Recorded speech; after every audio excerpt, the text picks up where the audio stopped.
Assalamualaikum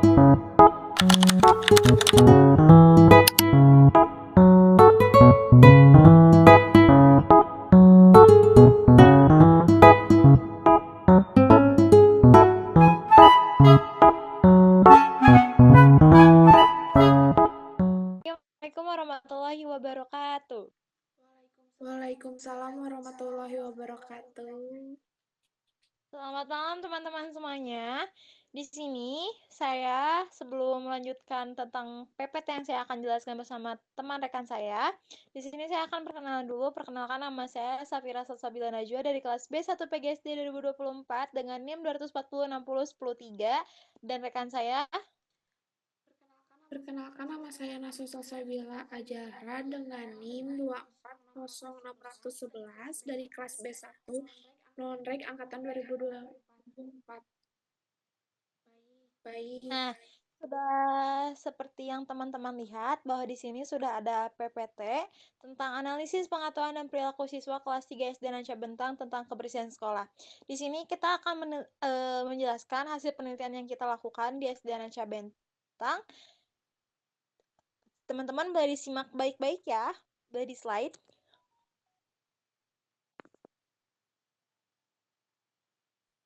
Di sini hanya ada rekan saya dan Safira.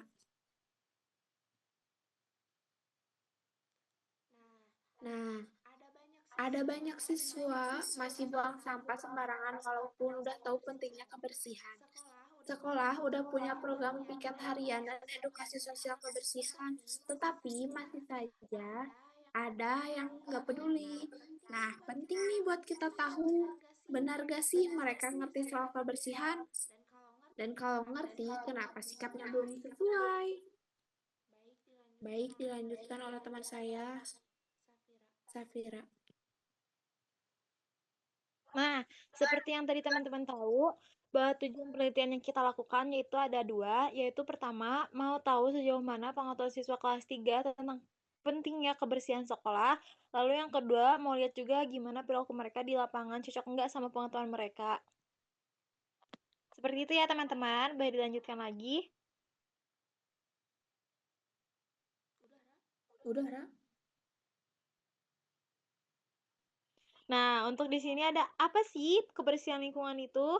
Teman-teman udah tahu belum semuanya bahwa kebersihan lingkungan adalah kondisi di mana lingkungan terbatas dari sampah, kotoran, dan pencemaran. Hal ini mencakup kebersihan di rumah, sekolah, tempat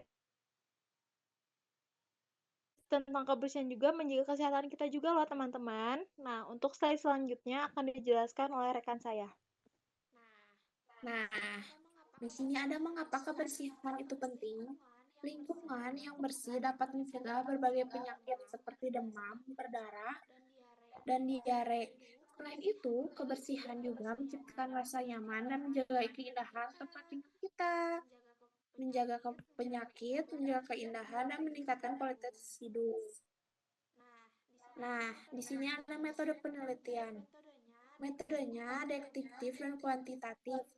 Subjeknya 30 siswa dari kelas 3 dan teknik pengumpulin datanya yaitu dengan cara angket.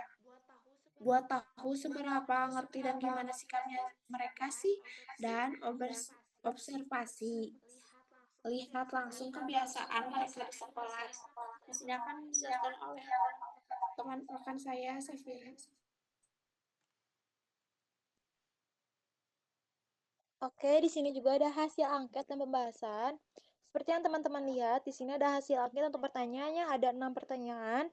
Di pertanyaan pertama, pertanyaannya adalah, apakah kamu tahu membuang sampah pada tempatnya itu penting? Dan semua siswa menjawab pada tahu, dan jawaban mereka rata-rata di iya.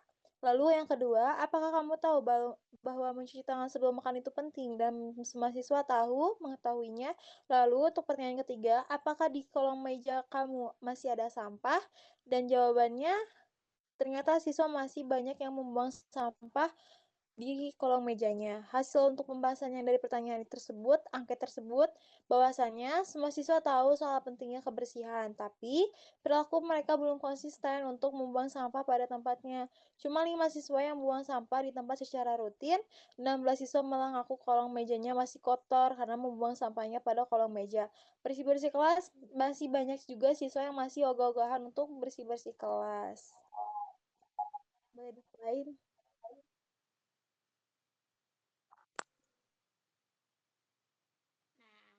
Nah, di sini ada aksi nyata yang bisa dilakukan. Ada banyak tindakan nyata yang dapat kita lakukan setiap hari. Misalnya membawa botol minum sendiri, hemat air, atau menanam pohon untuk menambah ruang hijau di sekitar kita. Dan saran. Anak-anak sebenarnya mengerti soal kebersihan, tetapi belum semuanya bisa praktik langsung. Dan ada gap antara yang mereka tahu dan yang mereka lakukan. GAP antara yang mereka tahu dan yang mereka lakukan. Solusinya perlu pendekatan yang lebih ke praktik langsung, bukan cuma teori doang.